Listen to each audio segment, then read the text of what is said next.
왜 침대에서 일어나야 하나? 로마를 다스릴 것도 아닌데.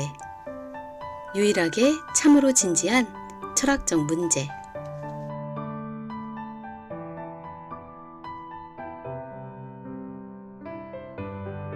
마르쿠스 아우렐리우스처럼 침대에서 나오는 법.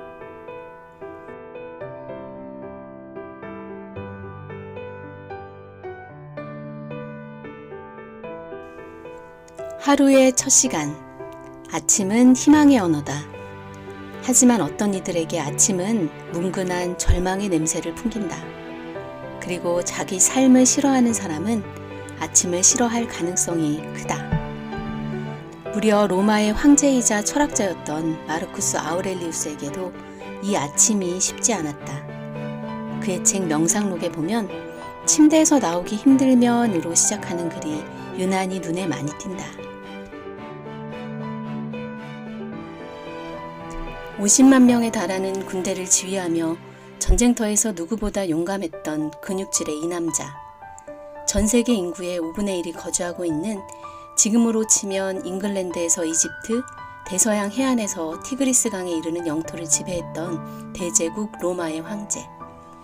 하지만 그는 고작 아침에 침대에서 일어나는 일을 가지고 자주 사투를 벌이곤 했다. 전기작가 프랭크 매클린은 생전 마르쿠스에게 있어 가장 용기 있는 행동은 자신의 타고난 비관주의를 억누르려고 부단히 노력한 점이었다고 말한다. 서기 161년, 왕관을 차지하기 위해 피비린내 나는 싸움이 빈번했던 시대다.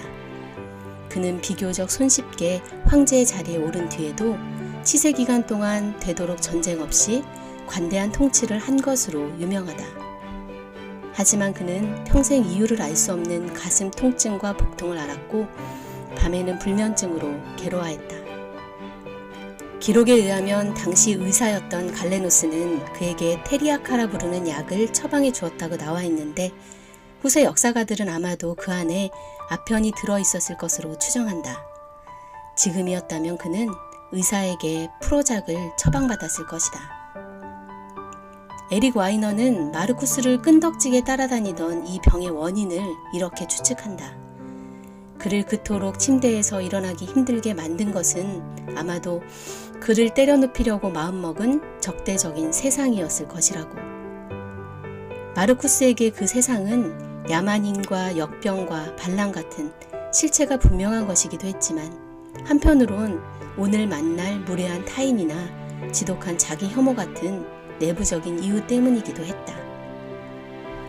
그렇다면 마르쿠스는 왕관보다 더 무겁게 그를 짓눌렀던 세상을 향한 이 비관주의를 어떻게 해결하며 살았을까? 세상에 나아가려 할 때마다 우리를 호시탐탐 낙담케 하고 무기력하게 만드는 이 적대적인 세상에 대해 어떻게 다스리며 살아가야 한다고?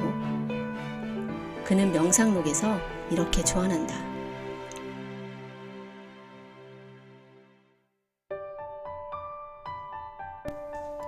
새벽에 침대에서 나오기가 힘들면 스스로에게 이렇게 말하라. 나는 한 인간으로서 반드시 일해야만 한다. 스토아학파나 황제, 심지어 로마인으로서가 아닌 한 인간으로서. 인간이니까 일해야 한다. 그래야 한다? 몇 년 전에 나였다면 그가 앞뒤 자르고 언급한 이 의무를 가리키는 단어 앞에서 바로 코드숨을 쳤을 것이다. 나에게 의무는 가부장으로 점철된 내 아버지 시대를 가리키는 단어였으며 한때 나는 그 단어를 무사유와 불합리, 그리하여 지금 이 사회에 수많은 적폐를 낳은 온상이라 생각하며 부단히도 쌓았다.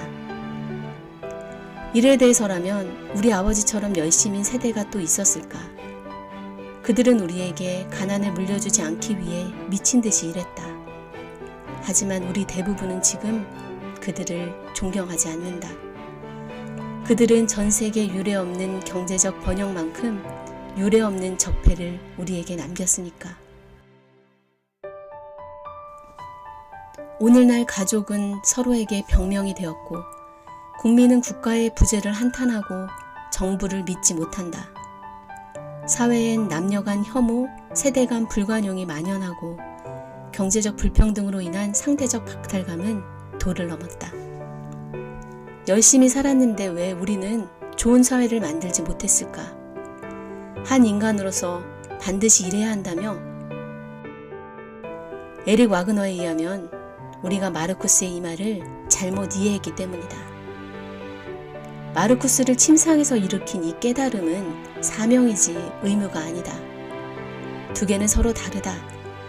사명은 내부에서, 의무는 외부에서 온다. 사명감에서 나온 행동은 자신과 타인을 드높이기 위한 자발적 행동이다. 의무감에서 나온 행동은 부정적인 결과에서 스스로를, 오로지 스스로만을 보호하려는 행동이다. 한마디로 우리는 나를 위해, 오로지 내 가족을 보호하기 위해서만 열심히 일했다는 것이다. 먹고 사느라 바빠서 그때그때 인간이라면 마땅히 고민하고 껴안고 가져가야 할 문제를 모두 뒷전으로 미뤘다. 나와 내 가족의 사적 이익과 안위에 눈멀어 혹은 경쟁에 뒤처져 실패한 인생이 될까봐 다른 이웃을 생각지 않고 공공성과 상호 부조의 문제들을 외면하며 살았다. 그것들이 눈덩이처럼 불어 사회 곳곳에 적폐가 되었다. 우리가 뭔가 선한 것을 도모할 때마다 지금 우리를 체념시키는 언어가 되었다. 너무 베베 꼬여 있어. 한두 군데가 아니야. 어디서부터 시작해야 할지 모르겠어. 이 적대적 세상이 아침마다 우리를 내리누른다. 희망의 아침을 뭉근한 절망으로 뒤바꾸며.